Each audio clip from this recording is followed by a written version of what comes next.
I financed his comeback arc. He repaid me with infidelity. Love that for me. Okay, let me tell this right, because if I don't start from the beginning, I'm going to skip straight to the part where I'm standing in my own bedroom watching my husband clap cheeks like he's auditioning for worst decision of the year, and that's not fair to the chaos timeline.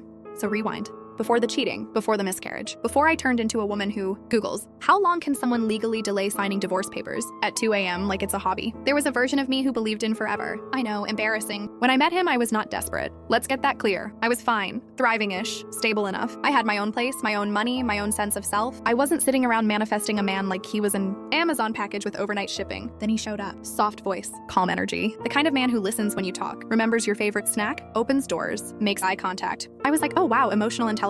In this economy, he didn't love bomb me. He didn't rush me. He was steady. Steady is dangerous, by the way. Steady makes you lower your guard. A few months in, his dad died, and everything shifted. Grief hit him like a freight train. He spiraled. Depression swallowed him whole. He stopped showing up to work. Got fired.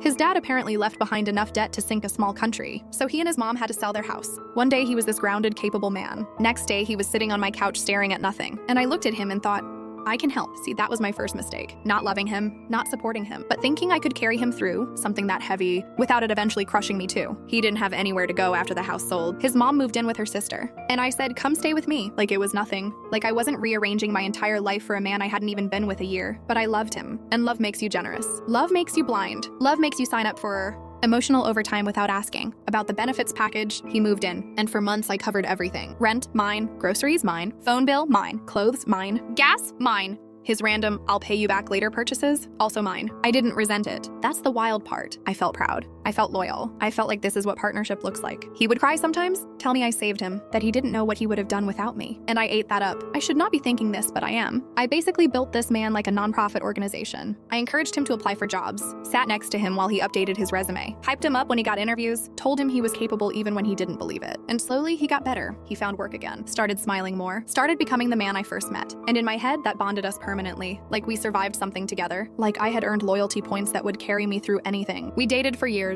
We struggled financially. We scraped, we saved. We bought a small house together, nothing fancy, but ours. We got a secondhand car that sounded like it had asthma, but we were proud of it. We lost family members. We had months where we were both stressed, tired, scared, but we stuck together. At least I thought we did. His mom loved me, called me daughter, said her son was lucky. Remember that, daughter, because later, that same woman would sit in my living room whispering about my bad womb. Like we're in the 1700s and I'm about to be exiled from the village. But I'm getting ahead of myself. Let's talk about the pregnancy. The day I found out I was pregnant was not magical. It was nausea and confusion and me crouched over a toilet thinking I ate something sketchy. My friend asked if I missed my period, and my brain short-circuited. I bought pregnancy tests on the way home. Multiple, because if you're going to have a breakdown, you might as well bulk buy.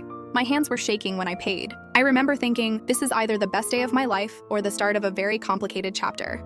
I took the test, waited, stared at those two lines like they were about to start talking. Positive. I just stood there. It's weird how life-changing moments can feel so quiet. When I told him, he lit up. I mean, lit up. He smiled so wide I thought his face might crack. He hugged me, picked me up, started talking about baby names within 5 minutes. Our little family will be complete, he said. Complete. That word wrapped around me like a promise. I was scared. Of course I was. Pregnancy is terrifying. Your body becomes a science experiment with emotions. But his excitement steadied me. And then, because apparently the universe loves stacking plot twists, that same week we told our families he proposed. His mom gave him her ring. Her ring. Symbolic, emotional, heavy. When he got down on one knee, I said yes through tears. I believed in us so deeply it didn't even feel like a risk. We didn't do a big wedding. Courthouse, simple, practical. We decided to use our money to renovate the spare bedroom into a nursery. I remember standing in that empty room picturing a crib, soft paint, tiny clothes, a rocking chair. I thought I was stepping into the happiest chapter of my life. And then 2 months later, I woke up in blood. There is nothing that prepares you for that moment. The sharp pain, the warm wetness, the immediate knowing. We rushed to the hospital. I clutched my stomach the entire ride, whispering to the baby like it could hear me. Please, please hold on. The doctors did scans, tests, the quiet conversations, complications, they said. We lost the baby, lost. Like it wandered off. I felt hollow. I couldn't breathe properly. My chest felt like it caved in. He held me in the hospital room, we cried, or at least I did. Because after we got home, something shifted. At first he was attentive, gentle, quiet support, but grief hit me differently. I couldn't get out of bed some days. I barely ate. I barely slept. I felt like my body betrayed me. And then one day I overheard him and his mom talking. I was in the other room, and she said maybe my womb was bad. Maybe I wasn't meant to be a mother. And he didn't defend me. He agreed. Not loudly, not aggressively, but enough. I stood there frozen, listening to the people I loved most reduce me to defective. I should not be thinking this, but I am. I financed your comeback arc, and this is the gratitude package. Something inside me cracked. Because here's the thing. When you miscarry, you already blame yourself. Even if doctors say it's not your fault. Even if statistics exist.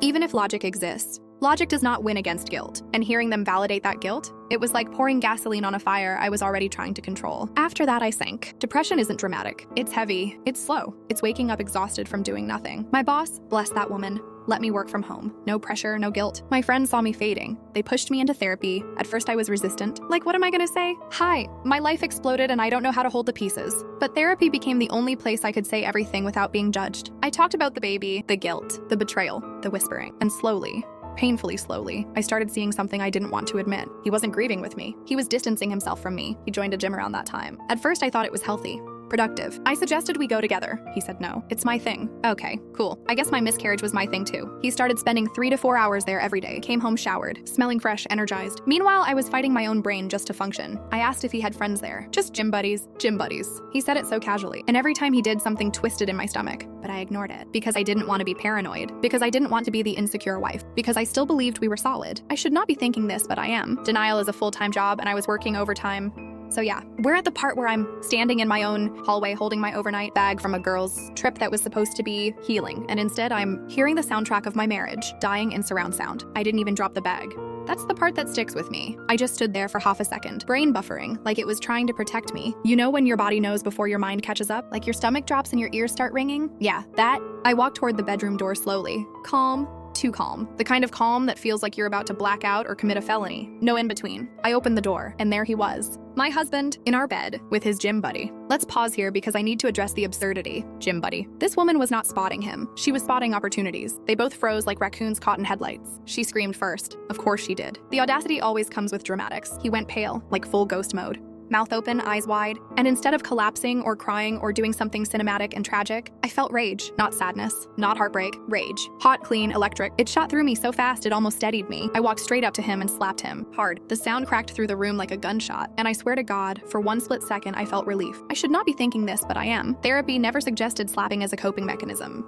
But in that moment, it felt wildly therapeutic. He grabbed his cheeks, stunned. She scrambled off the bed, pulling sheets around herself like modesty was suddenly important. I looked at her. Did you know he was married? She hesitated, then nodded. Oh, okay. So we're not confused. We're just morally flexible. I slapped her too. Same force, same heat.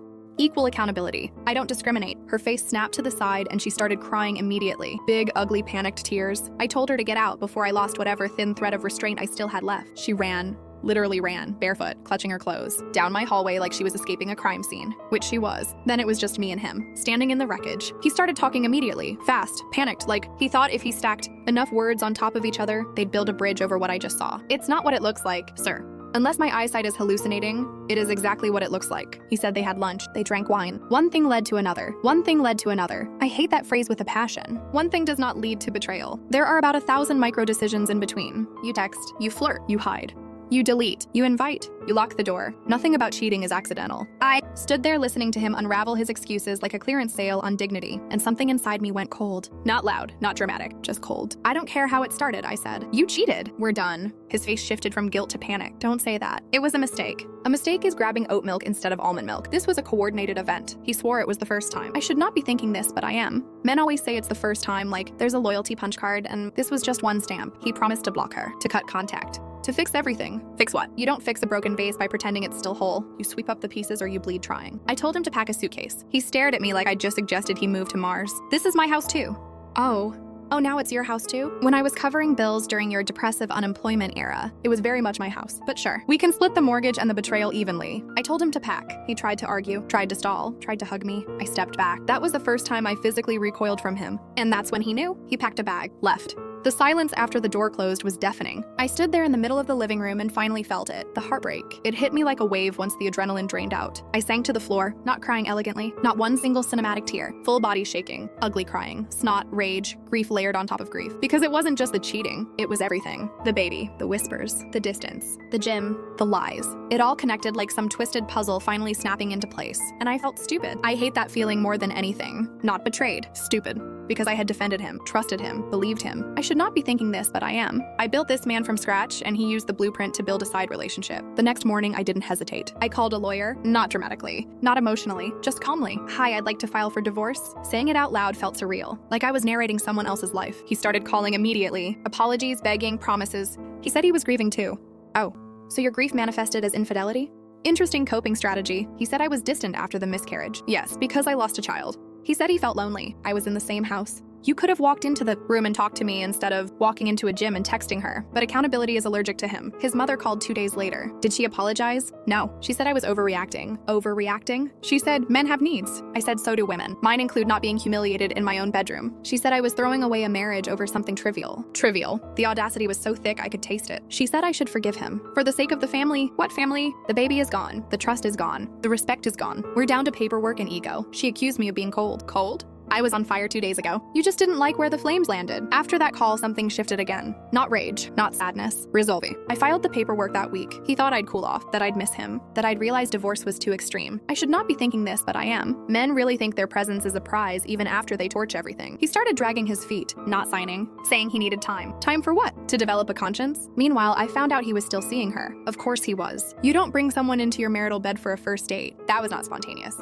That was premeditated disrespect. And the craziest part? I didn't want revenge. I didn't want to expose him publicly. I didn't want to ruin him. I just wanted out. Clean break. Sell the house. Sell the car. Split everything. Let me move on. Because here's the thing. And this is important. Once I saw him clearly, I couldn't unsee it. The way he agreed with his mother, the way he blamed my body, the way he distanced himself instead of supporting me. The cheating wasn't a glitch. It was a symptom. And I wasn't interested in treating symptoms anymore. I was done diagnosing. I was done hoping. I was done shrinking myself to keep someone comfortable. He kept saying, we can fix this. But what he meant was, you can forgive this. There's a difference. And I refused. Because if I forgave that, I'd never respect myself again.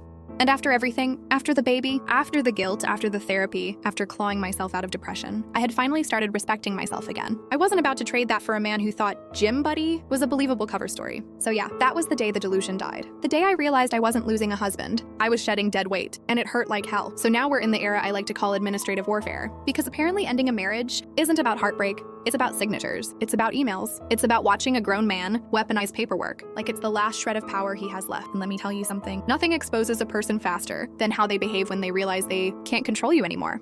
Once I filed, I expected resistance. Maybe tears, maybe anger. What I didn't expect was strategic delay. He didn't scream. He didn't threaten. He stalled. Oh, I'm busy with work. I'm not in the right headspace. Can we just talk more first? Talk about what? We already did the talking phase. You did it naked with someone else. I should not be thinking this, but I am.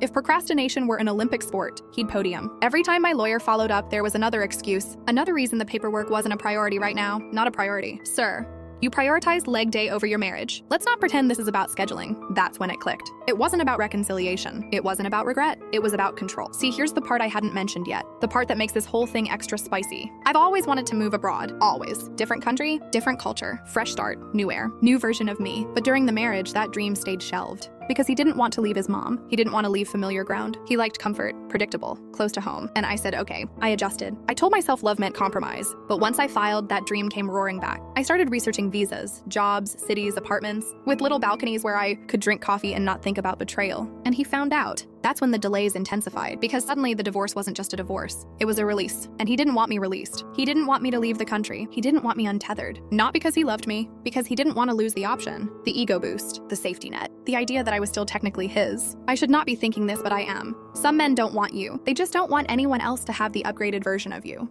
So he dragged it out. Meanwhile, he was very much not single. He was living with her. Yes, the gym buddy. Because apparently block her forever lasted about as long as his loyalty. And here's the part where it gets absolutely ridiculous. I found out, through mutual friends, because small towns talk, that he proposed to her. Proposed. Let that marinate. Still legally married to me, dragging his feet on signing divorce papers. But out here buying rings and planning a sequel wedding, when I heard that, I didn't cry. I laughed. Like loud, alone in my kitchen, full villain origin story laughter, because the math wasn't mathing. You can't be fiancé of the year and husband on paper at the same time. Pick a lane. And this is where I did something that some people might call petty. I call it administrative transparency. I messaged her, not aggressively, not cussing, calm. Congratulations on your engagement to my husband. Could you please ask him to finalize our divorce first? Attached our marriage certificate, just in case he forgot he was still legally tethered. I should not be thinking this, but I am. Nothing ruins an engagement aesthetic like legal documentation. She saw the message, left me on red. And then, a few hours later, my phone exploded. He called once, twice, 10 times. I let it ring. Eventually, I answered. He was furious, not embarrassed, not apologetic, furious. You're trying to ruin my relationship, sir.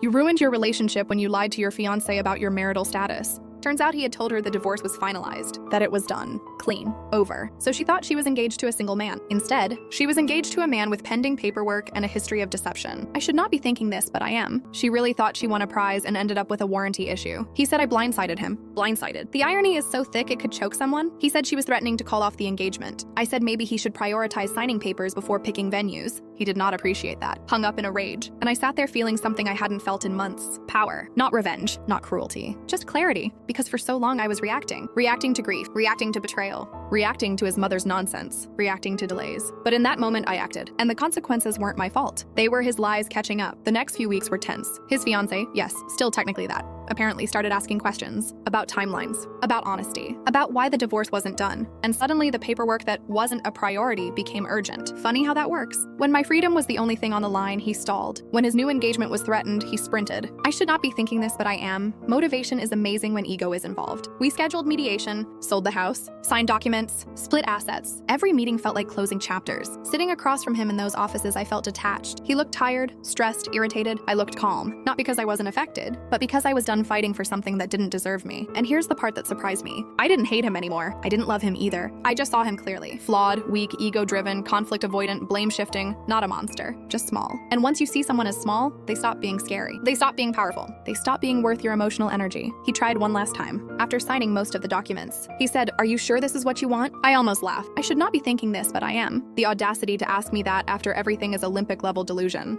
I told him yes, not angrily, just yes, because I wasn't leaving out of impulse. I was leaving out of alignment. And alignment hits different. The divorce finalized 3 months later. Stamp, signed, done. I held the final paperwork in my hands and expected to feel something explosive. Joy, relief, anger, something dramatic. But it was quiet, like the end of a storm. The air just cleared. No more waiting on his signature. No more shared assets. No more legal tether. Just me. And a one-way ticket waiting to be booked. I started selling furniture, packing boxes, donating clothes. Every item felt like shedding skin. This house, once a dream, became a storage unit of memories I didn't need anymore. I should not be thinking this, but I am. Minimalism hits different after betrayal. Friends asked if I was scared. Of course I was. New country, new job, no safety net. But staying would have been scarier. Staying in the same streets, same grocery store, same memories. I wanted air that didn't know my history. I wanted sidewalks that didn't echo with ghosts. And most importantly, I wanted to prove to myself that I could build again. Not a man, not a marriage, a life on my terms. No compromising dreams for someone else's comfort. No shrinking to keep peace. No explaining my boundaries like they're negotiable. The day I booked my flight, I cried. Not because I was sad, because I realized I survived the baby, the betrayal, the blame, the legal games, all of it. And I was still standing, still choosing myself. I should not be thinking this, but I am. Sometimes the worst thing that happens to you is just the plot twist that forces your glow up. Part 3 isn't about revenge. It's about reclamation. He tried to delay me. He tried to stall me. He tried to keep me in limbo. And in the end, paperwork doesn't cage a woman who's already emotionally gone. He thought dragging his feet would slow my future. Instead, it just gave me time to pack. The last night in the house didn't feel dramatic. No thunderstorm. No cinematic crying in the empty living room. No slow walk through memories like I'm starring in my own breakup montage. It smelled like cardboard and cleaning spray. That's it. The walls were bare. The nail holes were still there. Little scars from pictures we once hung up like we thought they'd stay forever. The nursery that never was had been turned back into a plain spare room months ago. Fresh paint. No trace of what it almost held. I stood in the doorway for a second. Not long. Just enough to acknowledge it, then I shut the light off. That's the thing nobody tells you. Closure isn't always fireworks. Sometimes it's just flipping a switch and not turning it back on. My suitcase was by the door. 2 big ones. 1 carry-on. My life reduced to airline weight limits. I locked the door behind me and slid the keys through the mail slot. No note. No symbolism. Just done. The Uber ride to the airport was quiet. The driver tried small talk about traffic and weather. I nodded, smiled, gave nothing. My brain was somewhere between numb and electric. You ever feel like you're about to jump off a cliff but in a good way?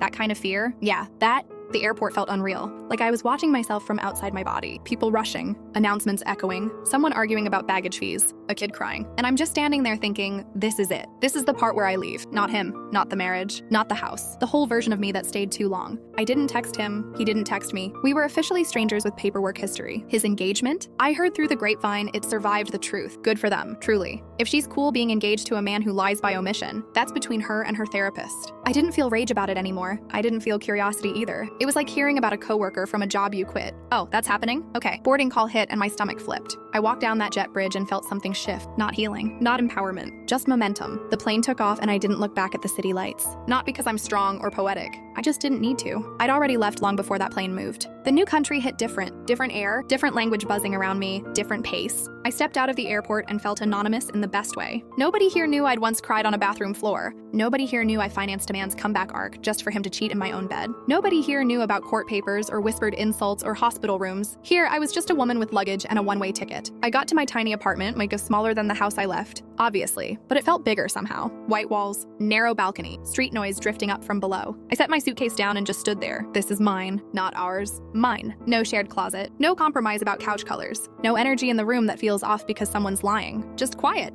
I ordered takeout my first night, ate it on the floor because I didn't have furniture yet, scrolled through job emails, checked my bank account, did the math in my head, scary math, but doable math, and for the first time in years, the fear I felt wasn't attached to someone else's decisions. It was mine. That hits different. The first morning, I woke up before my alarm. Jet lag maybe, or adrenaline. Sunlight came through the thin curtains and I just lay there listening to the city hum outside. No one next to me. No phone lighting up with drama, no tension in the air. Just space. I expected loneliness to punch me in the throat. It didn't. There was a flicker of it. Sure, I'm human, but it wasn't heavy. It was clean, like the kind of loneliness that leaves room for something new. I unpacked slowly, hung my clothes in a closet that didn't smell like shared history, set up my laptop on the small desk by the window. I caught my reflection in the glass at one point, and I looked different. Not physically, not drastically, but there was something steadier in my eyes. Less begging, less questioning, more finality. The legal stuff was over. The house sold, the account separated, the ring gone. He wasn't hovering in my life anymore, even digitally. No more checking if he signed something. No more waiting on responses. He had his life, I had mine. And mine felt open. That first week I walked everywhere, explored neighborhoods, got lost on purpose, sat in random cafes and listened to conversations I didn't fully understand. There's something healing about being somewhere that doesn't carry your old narrative. Back home, every street had a memory attached. Here, it was blank. I wasn't the woman who miscarried. I wasn't the wife who got cheated on. I wasn't the villain in someone's mother's story. I was just me, and that felt bigger than revenge ever could. I didn't make some dramatic vow about never loving again. I didn't swear off relationships. I didn't tattoo self-worth on my wrist. I just decided something simple. I'm not shrinking anymore. If I build again, it'll be with someone who meets me where I stand, not someone I have to carry uphill. And if I don't build with anyone, cool, I've already proven I can rebuild myself. One night, about a month in, I was sitting on my balcony with cheap wine, watching traffic flow below, and I realized something. I wasn't thinking about him. Not in anger, not in pain, not in curiosity. He wasn't background noise anymore. He was archived. And that's how I knew the story was over. The girl who opened her home to a grieving man, she wasn't stupid. She was loyal. The woman who walked away after betrayal, she wasn't cold. She was done. And done is powerful. So yeah, that's it.